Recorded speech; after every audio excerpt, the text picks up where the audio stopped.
Welcome to this explainer. Today we're diving into a civilization-scale infrastructure upgrade. We are looking at exactly what it's going to take to secure the future of the United States dollar. The source material we're breaking down today makes a profound, technically rigorous argument. It points out that while the dollar itself is incredibly strong, the actual architecture beneath it, well, it's aging, it's fragmented, and it's getting increasingly fragile. So we're going to explore why the US now urgently needs a compute-backed dollar. We're talking about a dollar where trust isn't just derived from institutions and legal frameworks, but is guaranteed by deterministic, verifiable computation. Let's get right into it. Let's kick things off with a pretty stark global reality check. According to public reports, over 90% of central banks worldwide are right now actively exploring, researching, or piloting digital settlement systems. We're talking about cross-border interoperability and identity-anchored payments. And yet, the US remains one of the few major economies without a unified digital settlement architecture. In this hyper-competitive global landscape, we're literally lagging behind on the foundational plumbing of the future economy. You see, the underlying crisis here is that our current payment system is still running on legacy databases and multi-day settlement windows. Think about that for a second. These systems were never designed for a world where money needs to move at machine speed. Today's architecture requires massive reconciliation layers across dozens of intermediaries, and we're relying on catching fraud after the fact. But the digital reality of today? It demands that trillions of dollars move instantly and flawlessly. Our legacy databases simply cannot guarantee deterministic correctness, and that is creating a massive structural bottleneck to economic velocity. So what does it actually look like when we try to push global capital through this bottleneck? Well, it's a glaring architectural failure. A standard cross-border payment doesn't just cleanly go from point A to point B. Once it's initiated, it gets routed through anywhere from 5 to 10 intermediary correspondent banks. Every single hop requires messaging, verification, and reconciliation. The result? A delayed settlement that takes 3 to 5 business days. In an era where data travels the globe in literal milliseconds, accepting a multi-day latency for capital is just an unacceptable friction. And it goes way beyond just latency. We have a massive security crisis on our hands.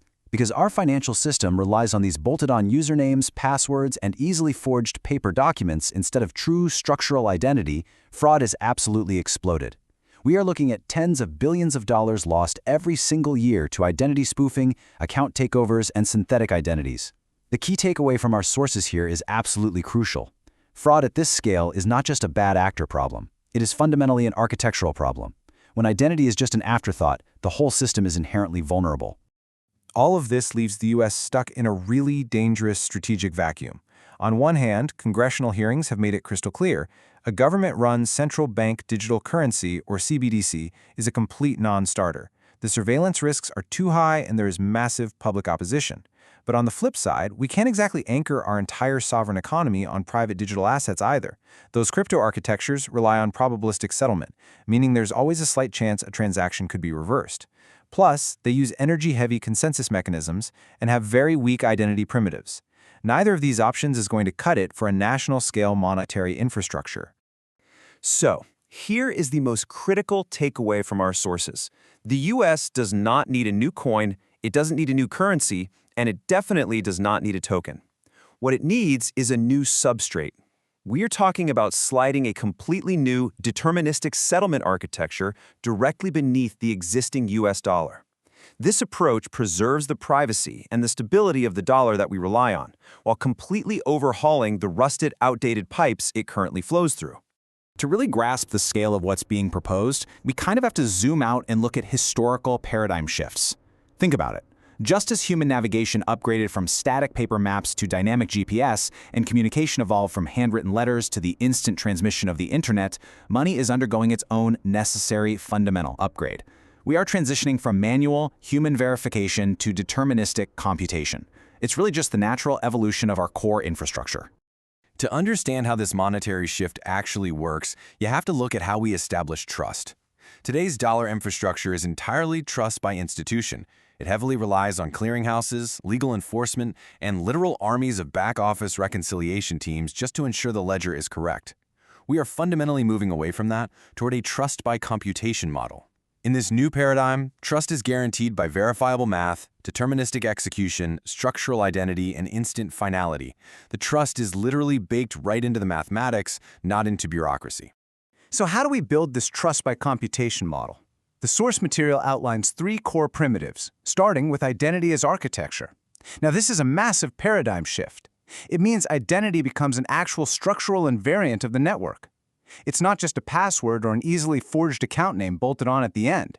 Because it is structural, it literally cannot be spoofed, duplicated, or synthetically fabricated. It shuts down entire categories of fraud before a transaction even initiates. The second core compute primitive we need to talk about is deterministic execution. In legacy digital asset systems, settlement is often probabilistic. You basically have to wait around for enough network confirmations to feel confident your transaction isn't going to be rolled back. This new compute-backed architecture, however, treats every single transaction as a verifiable state machine transition. Simply put, it guarantees absolute correctness the exact moment it executes. There's no probabilistic guessing, and it completely bypasses the need for those environmentally damaging consensus mechanisms. It just perfectly executes the math every single time. And that brings us perfectly to the final primitive, which creates what the sources call a fraud-impossible ledger. Because identity is structural and execution is deterministic, invalid transitions literally cannot execute. Double spending? It becomes structurally impossible. Settlement is final at the exact millisecond of execution, which makes all that after-the-fact reconciliation totally unnecessary. We are shifting from a world where we desperately try to detect fraud after it happens to an architecture where fraud is structurally impossible by design. All right, let's talk numbers, because the modeled economic gains of adopting this compute-backed substrate are absolutely staggering. By implementing identity as architecture and eliminating just 50% of the current fraud in the system, the United States could save an estimated $20 to $40 billion annually. That is massive capital directly returned to the productive economy, simply by fixing the structural, foundational flaws in our current payment rails. But wait, it gets bigger. Think back to those multi-day settlement windows for global cross-border flows we talked about earlier. By compressing that settlement window from several days down to mere milliseconds, this architecture could free up an estimated $1 to $2 trillion in trapped global liquidity. Trillions of dollars are currently just sitting idle, acting as collateral or waiting in correspondent bank accounts just to manage the risk of slow settlement. Instant execution unlocks all that capital across banks and corporate flows globally. And let's not forget the operational bloat we can cut out.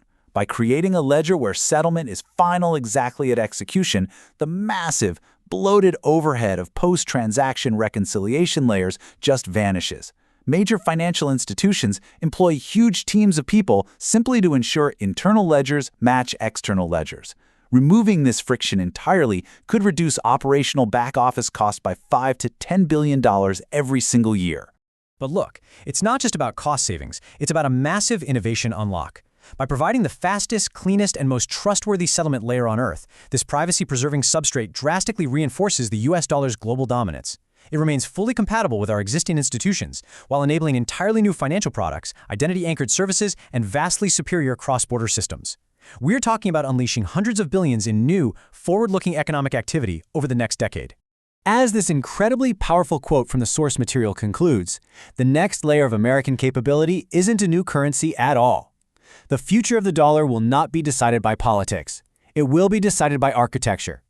If our monetary future truly relies entirely on deterministic infrastructure, rather than shifting policy, the big question we have to ask ourselves is, are we prepared to build the architecture to secure it?